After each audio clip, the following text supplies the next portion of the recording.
Bonjour à tous, chers clients, chers consommateurs, merci de nous écouter et de nous faire confiance, comme vous le faites depuis tant d'années.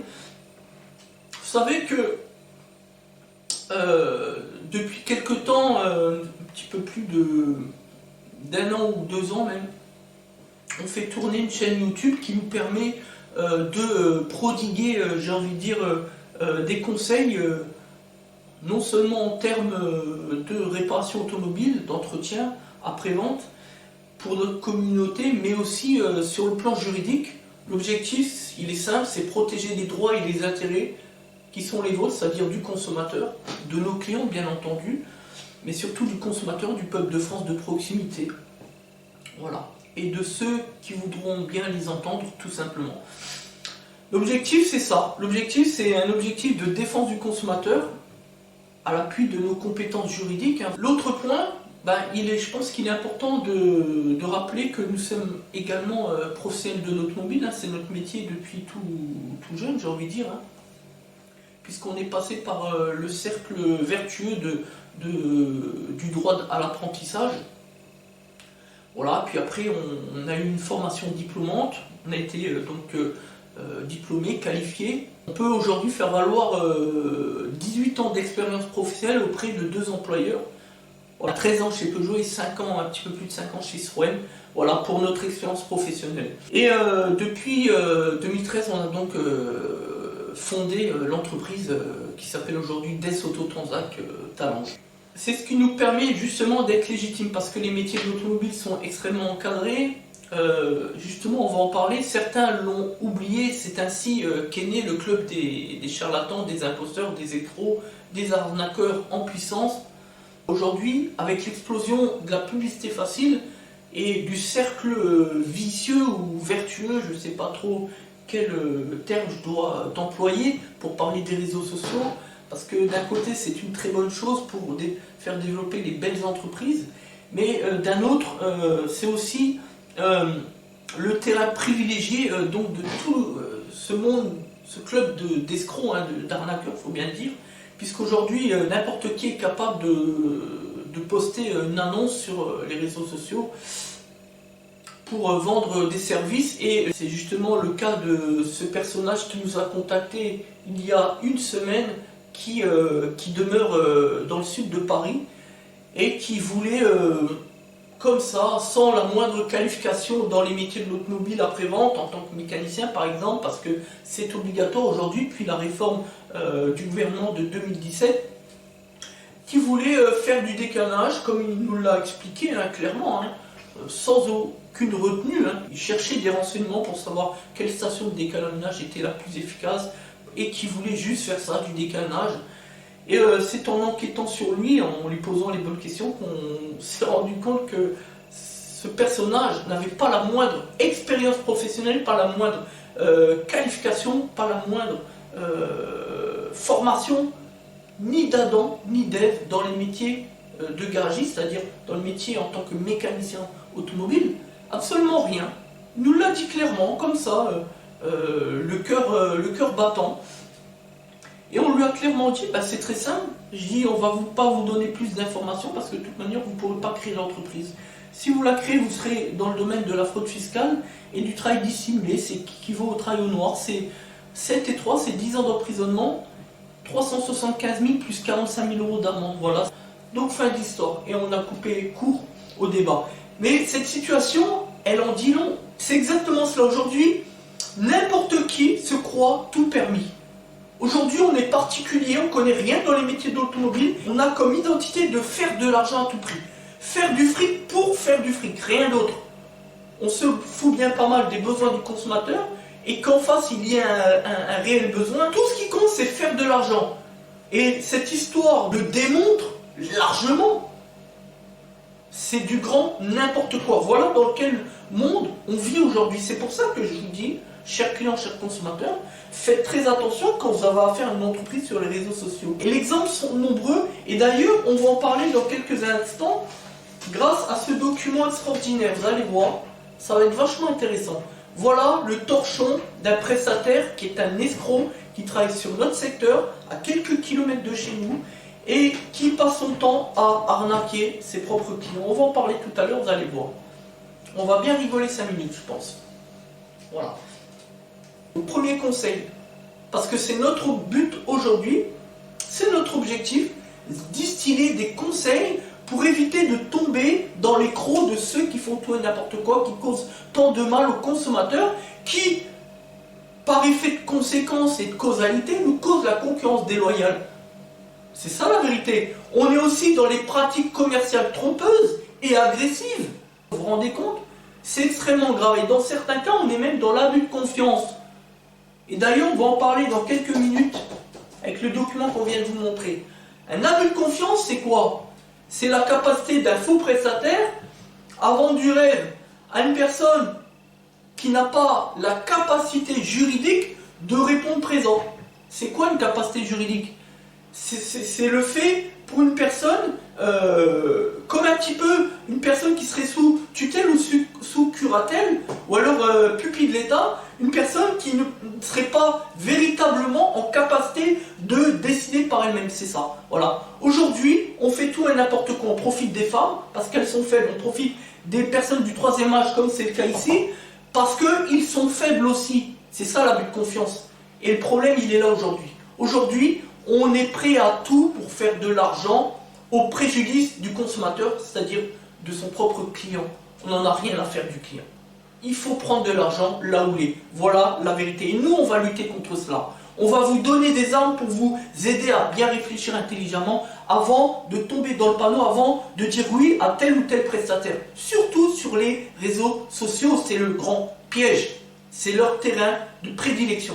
Premier conseil, lorsque vous allez sur une page sur les réseaux sociaux d'un prestataire, en tout cas pseudo-prestataire, parce que dans 70% des cas, c'est un particulier, un salarié déguisé, ou quelqu'un qui est au chômage mais qui n'a pas la légitimité de vendre des prestations de services à titre professionnel. Ça veut dire un escroc, ça veut dire une entreprise frauduleuse, sans scrupule. Voilà. Le premier conseil, c'est lorsque vous n'avez pas de numéro de téléphone fixe.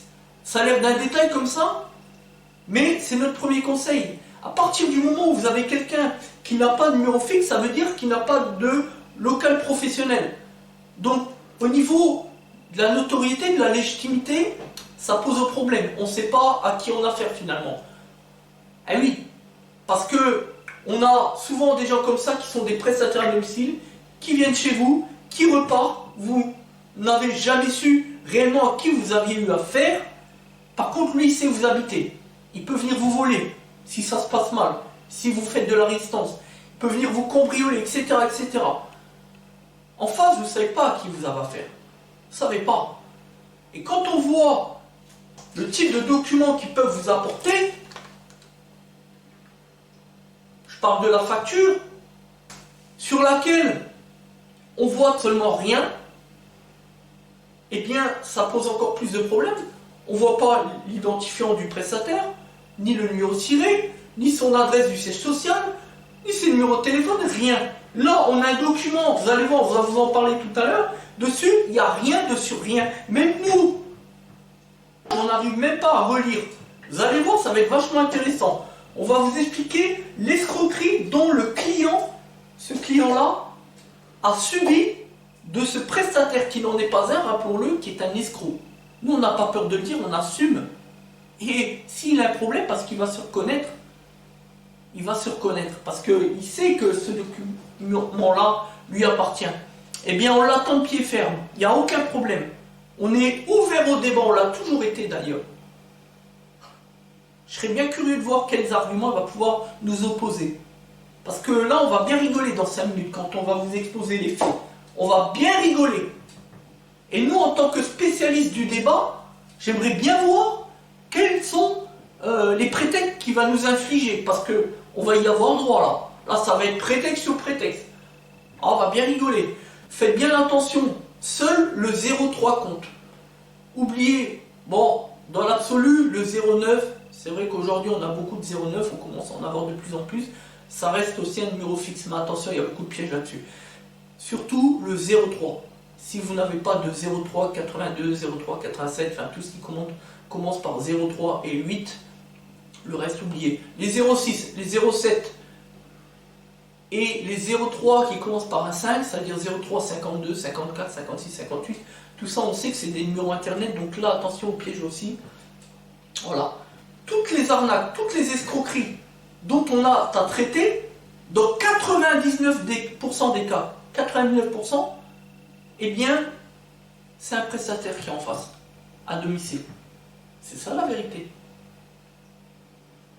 Alors, le deuxième conseil, c'est la facture, on va en parler. La facture. Et le troisième conseil, le paiement, parce que ça va ensemble. Voilà. Donc, premier conseil, le numéro de téléphone, n'acceptez de travailler avec un prestataire que s'il peut faire valoir un numéro de téléphone fixe par un 03 et suivi d'un 8. Puisque sur notre secteur de Thionville-Metz, c'est ça à peu près. Voilà. Ensuite, le deuxième conseil, n'acceptez jamais les paiements en espèces. Voilà. N'acceptez jamais de payer en espèces. Et surtout si c'est le prestataire qui en fait la demande. Peu importe le prétexte. Peu importe le prétexte. N'acceptez jamais de payer en espèces. Soit vous faites un chèque, soit vous payez par carte bleue. Dans le cadre des prestataires à domicile, la carte bleue, c'est un peu plus délicat, donc le chèque. Et vous le dites dès le départ, lorsque le prestataire arrive, ou déjà même au téléphone, lors du contact. Vous expliquez au prestataire, moi je paye pas en espèces. D'emblée, vous lui dites ça. Et là, vous voyez la réaction qu'il a. Et s'il commence à chipoter, à chigner, il dit non, machin, eh bien vous tournez court. Parce que là, il va travailler sur le bluff. Donc vous, il faut entrer dans le jeu du bluff. Ne vous faites pas piéger. Ne vous faites surtout pas piéger. Des prestataires, il y en aura. Ne tombez pas dans le piège de celui qui va casser les prix. Vous allez vous dire, ah celui-là il est bien. Il vient chez vous, au téléphone, vous lui dites, je paye pas en espèces. Il vous dit, ah si, moi je prends des espèces. Mais si un prestataire vous dit, je prends des espèces, c'est qu'il y a anguille sous roche. Voilà. Et ça veut dire, de surcroît, vous pouvez lui poser l'autre question, la question de la facture, qui est notre troisième conseil. Et là, vous lui dites, vous lui demandez, vous faites une facture, on va voir ce qu'il va vous dire le prestataire, parce que la facture, elle est systématiquement obligatoire, c'est pas discutable, c'est pas quelque chose qui se négocie, la facture, elle est obligatoire. Quand vous avez affaire à une entreprise, à un professionnel, quel qu'il soit, la facture est strictement obligatoire. On a fait une vidéo sur les mentions obligatoires d'ailleurs, de tout ce qui est facturation, sur notre page Facebook et sur notre chaîne YouTube. Voilà. Et si le prestataire est hésitant, s'il veut pas vous faire, il vous fait pas de facture, blablabla, ou alors demandez-lui quel est le mode de facturation. Si c'est une facturette papier, plus paiement en espèces, c'est même pas la peine. Oubliez-le tout de suite. Parce que là, en cas de litige, en cas de malfaçon, c'est-à-dire si les réparations sont ratées, vous n'avez pas de recours. Je préfère vous le dire tout de suite. Surtout que la majorité des cas, on a affaire à des gens qui sont des mythomanes, des spécialistes de l'arnaque et de l'escroquerie et qui constituent des statuts à 1 euro de fonds propres, de capital social. Ça veut dire que devant le juge, de toute manière, le maximum qui pourra vous octroyer par le fait de la responsabilité du prestataire, c'est 1 euro. Sauf qu'avec 1 euro, vous remplissez pas le préjudice subi, on est bien d'accord. Voilà. Donc, la facturette papier est donc une facture qui est sans certification antifraude, comme par exemple notre mode à nous de facturation.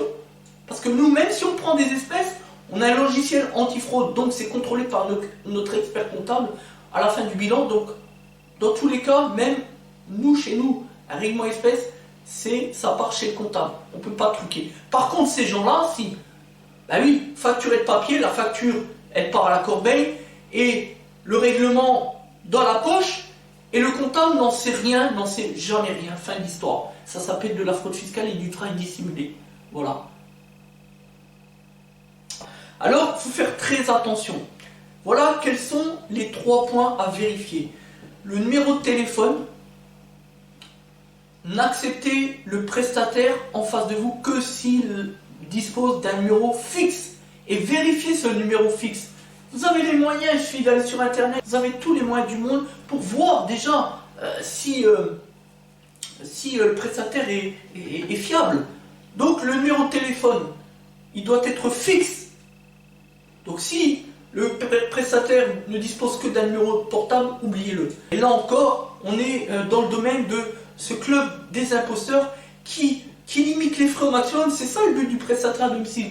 Pas de facture, pas de loyer, pas de CFE, pas de frais liés au local professionnel. On prend sa voiture, on va chez le client, on l'arnaque et on rentre chez soi et terminé, fin de l'histoire. C'est ça la vérité. Alors, dans, je dirais, un cas sur 10, on peut tomber sur un bon prestataire à domicile. On en connaît un seul, nous, sur le secteur. Il y en a un seul qui est bien. Tout le reste, c'est de la merde. Je vous le dis clairement. Moi, j'ai pas peur de dire les choses parce qu'on assume. C'est ça la vérité. Un seul qui est très bien, il n'est pas loin de chez nous. Le reste, c'est même pas la peine. Voilà. Et pourquoi ce prestataire à domicile est très bien, celui qui est pas loin de chez nous? Quelque part, il y a une structure interne qui fonctionne bien, qui est intelligente, puisqu'il travaille avec sa femme, etc. Je ne vais pas citer son nom, mais il y a déjà une forme d'intelligence, une forme de travail, de recherche de travail. Et puis, on est sur quelqu'un qui cherche à montrer qu'il est sérieux, qui se bat pour montrer que son entreprise est de qualité. Donc, vous voyez, c'est déjà différent. Mais faire très attention sinon. Paiement en espèces, plus facturette papier, plus numéro de téléphone portable.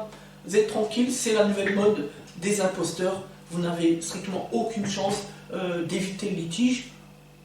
Si jamais ça devait mal se passer, dans le cas d'une malfaçon, attendez-vous à subir des insultes, ou alors, après le premier coup de fil, on vous raccroche au nez, puis après, on bloque votre numéro, et sur les réseaux sociaux, etc., partout, pareil, et fin de l'histoire. Et vous n'avez plus de contact avec le prestataire. Donc même à ce moment-là, même si vous avez ses coordonnées professionnelles, son numéro de tiré, franchement, il ne va pas vous servir à grand-chose, parce que de toute manière, ces gens-là, on sait comment ils fonctionnent. Au bout d'un certain temps, s'ils voient que la menace est trop grande, ils font une radiation d'entreprise, et ils créent une nouvelle entreprise derrière avec un numéro de tiré, etc., etc. Et c'est toujours le même cinéma. Nous, on le sait par cœur, on connaît ça par cœur, on le voit tous les jours. Voilà, donc ces trois conseils-là, ils sont simples, puisque vous pouvez déjà les vérifier avant même d'avoir fait un prestataire. Puisqu'au téléphone, déjà le numéro de téléphone, vous pouvez le voir, et puis vous pouvez lui demander, vous avez un numéro de téléphone fixe, monsieur ? Quel est votre établissement, à quelle adresse êtes-vous, etc. Voilà, il y a des moyens de savoir. Pour la facture, il faut lui demander qu'est-ce que vous avez comme logiciel de facturation. Et le prestataire, il va vous dire, ah ben je travaille avec tel logiciel, ou alors il va vous dire, ah j'ai pas de logiciel, je travaille avec des facturettes. Voilà. Et puis vous lui dites, d'emblée, vous lui imposez, moi je ne paierai pas en espèces. Faites attention à ce qu'il va vous dire. Au moment où il vient chez vous, si c'est un prestataire à domicile, parce qu'il y en a qui agissent comme ça, ils vont jouer la pression, la contrainte, c'est-à-dire le fait qu'il vienne de terminer les travaux, il est chez vous, et puis à un moment donné, vous allez vous sentir en faute parce qu'il a fait les travaux sur votre véhicule, et il va vous contraindre à le payer en espèces. Mais justement, en réalité, c'est vous qui avez le pouvoir. Puisque les travaux sont faits sur votre véhicule, vous êtes chez vous, donc le véhicule vous appartient, le droit de rétention de véhicule ne s'applique pas. Dans ce cas précis, c'est la jurisprudence. Donc, s'il garde vos clés, vous pouvez immédiatement déposer plainte pour vol à la gendarmerie ou auprès du commissaire de police territorialement compétent. D'accord? Et à ce moment-là, vous réclamez de le payer par tout autre moyen que l'espèce. Au moins, vous avez une garantie. Vous savez à qui vous avez affaire. Vous avez une trace avec les écritures bancaires. Vous pouvez le payer en virement, comme il le souhaite, peu importe. Ou par chèque ou par carte bleue. Mais au moins, il y a une trace. Si vous faites un espèce, il n'y a pas de trace. C'est fin de l'histoire. Et vous pouvez aller toujours saisir le juge. On l'a expliqué il y a quelques instants. S'il est spécialiste de l'arnaque et de l'escroquerie, et si c'est un mythomane notoire, si je puis dire, entre guillemets, vous êtes tranquille, fin de l'histoire. Voilà. Voilà pour mes 3 conseils. Je vous le dirai jamais assez. N'ayez pas peur. Battez-vous. Votre escroc ne doit pas avoir la main sur vous, c'est l'inverse. C'est à vous de mettre la main sur lui. il est à votre merci, il faut juste se battre. Élevez votre voix. Ne craignez pas de déposer une plainte pénale. Ne craignez pas de vous renseigner à l'appui de vos éléments en substance auprès d'un avocat. N'ayez pas peur, battez-vous. Merci à tous. Laissez votre transacteur en plus que pro pour la défense du consommateur.